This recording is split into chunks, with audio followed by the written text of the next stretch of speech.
अरे बोलो तो भिलाई वालों, दोगे उत्तर? अपने बच्चे की ट्यूशन किस टीचर से लगवाते हो? वो टीचर जो तुम्हारे बच्चे के स्कूल में पढ़ाता है। बोलो बोलो, सही है? अरे जम के तो बोलो।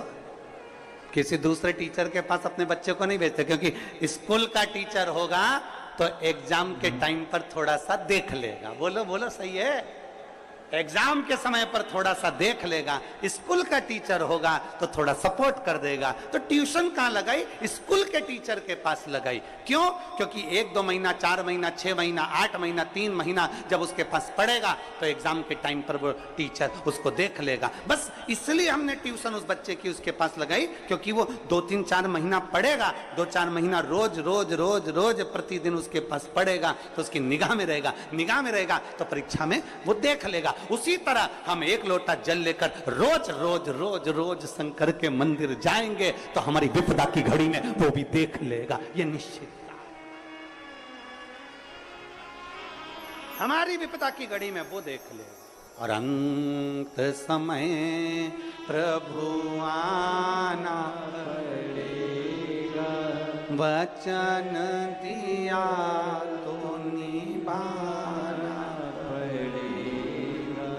आए ना आए प्रभु कुटुंब कबीरा, अंत समय प्रभु आना पड़ेगा, वचन दिया तो निभाना पड़ेगा। अंत समय प्रभु आना पड़ेगा, और वचन दिया तो निभाना पड़ेगा। एक बहुत चमक सा चेहरा था वीरमणि को। लगा इतना सुंदर तो मैंने किसी पुरुष को देखा ही नहीं, इतना सुंदर पुरुष तो मैंने देखा ही नहीं। इसकी सुंदरता कितनी है, और ये चमक ये दमक फुलवन में महक सब कुछ सरकार तुम्हीं से है। इतना सुंदर मैंने नहीं देखा। वीरमणि ने सोचा इतनी सुंदरता किसी पुरुष में आज तक मैंने नहीं देखी, इतनी सुंदरता। वीरमणि उनके पास में चले गए, प्रणाम करा। मैं देवपुर नगर का राजा हूं, मेरा नाम वीरमणि है, मेरा नाम वीरमणि है, मैं देवपुर नगर का राजा हूं।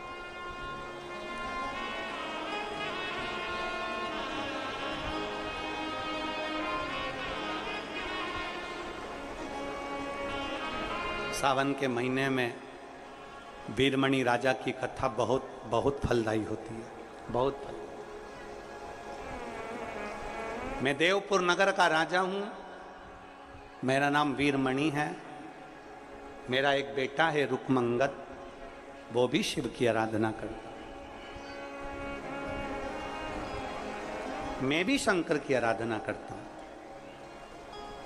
हम दोनों शिव आराधना में लगे रहते हैं, पर आज तक हमने शंकर का दर्शन नहीं किया।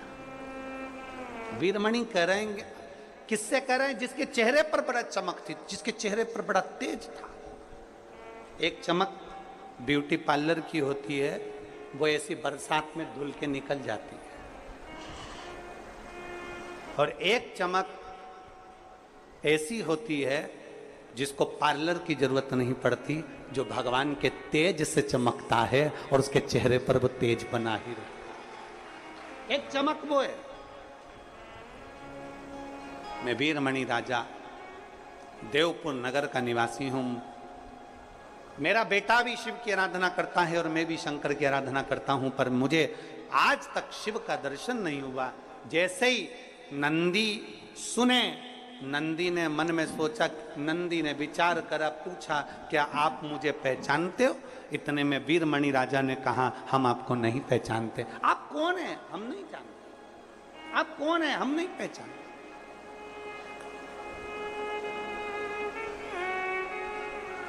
हमने आज तक आपको देखा नहीं। और महाराज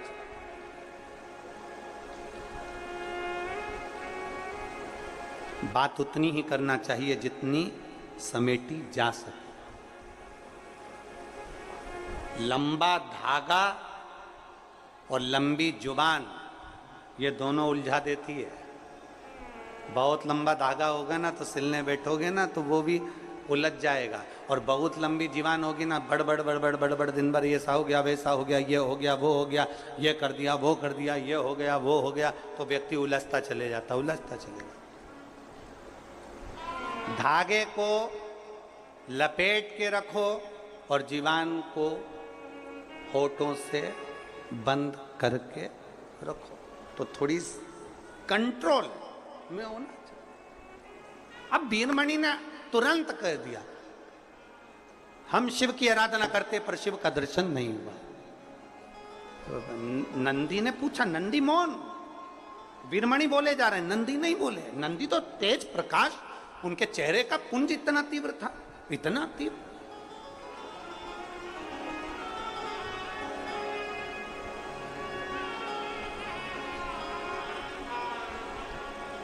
कभी कभी होता है, एक पत्र देखिए,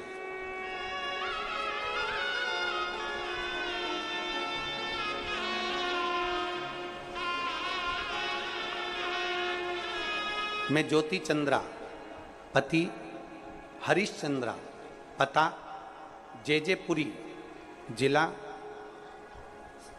शक्ति, छत्तीसगढ़ से हूं। कहीं बैठे हो तो हाथ हिला सकते हैं। ज्योति चंद्रा, पति हरीश चंद्रा, पता जेजेपुरी, जिला शक्ति, छत्तीसगढ़ से आए हैं। हाँ, बच्चा आया है साथ में? हाँ, लिया लिया लिया। हमारी शादी को 11 साल हो गए थे गुरुदेव। 11 साल से हमारे यहाँ कोई औलाद नहीं थी। ऐसा कोई डॉक्टर नहीं है, चाहे वो मध्य प्रदेश का हो, चाहे छत्तीसगढ़ का हो, चाहे वो उत्तर प्रदेश का हो, हमने सबको जांच कराई, पर हमारे यहाँ संतान का सुख डॉक्टर ने मना कर दिया था, औलाद नहीं हो।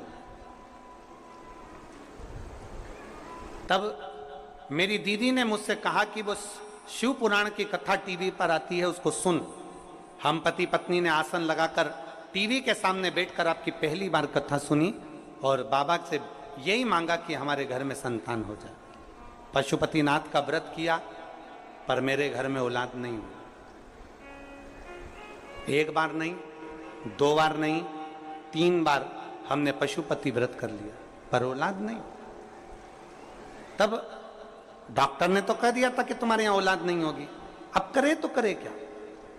आखिरी में हमने विचार कर लिया कि अब व्रत भी नहीं करेंगे, कुछ ना करें। मैं शंकर जी के मंदिर में 1 लोटा जल चढ़ाने के लिए गई और जल चढ़ाते समय एक बड़ी सुंदर सी स्त्री, बड़ी सुंदर स्त्री, जिसके चेहरे का तेज इतना प्रबल था, वो स्त्री मुझसे कहती है कि तूने कमर पर सफेद आंकड़े की जड़ नहीं बांधी, एक बार फिर पशुपति व्रत कर और सफेद आंकड़े की जड़ बांध। उस स्त्री ने मुझे बेलपत्र चढ़ाने का नियम बताया और मैंने वैसा की वैसा ही किया। पशुपति व्रत किया, सफेद आंकड़े की जड़ बांधी और बाबा की कृपा से 11 साल के बाद मेरा गर्भ ठहर गया और मेरे यहाँ 11 साल बाद औलाद ने जन्म। अब ये कथा जो चल रही थी, वो कथा चल रही है आपके चेहरे के तेज पुंज पर, और वो बात इस पत्र में है, वो बात इस पत्र में लिखी। 3 बार व्रत करने के बाद भी औलाद नहीं हुई। आखिरी में सोच लिया कि डॉक्टर ने कहा था कि तुम्हारे यहाँ संतान नहीं होगी, मतलब नहीं होगी, परंतु आखिरी में सोचा कि शिव जी को जल तो चढ़ाना चाहिए। मंदिर गई, एक सुंदर सी स्त्री सामने आई और उसने कहा सफेद आंकड़े की जड़ बांधना रह गई है, वो तू बांध। ध्यान देना, नंदी को लगा क्या मुझे ये पहचान रहा, नंदी को लगा क्या ये मुझे पहचान रहा। शिव तत्व इसी को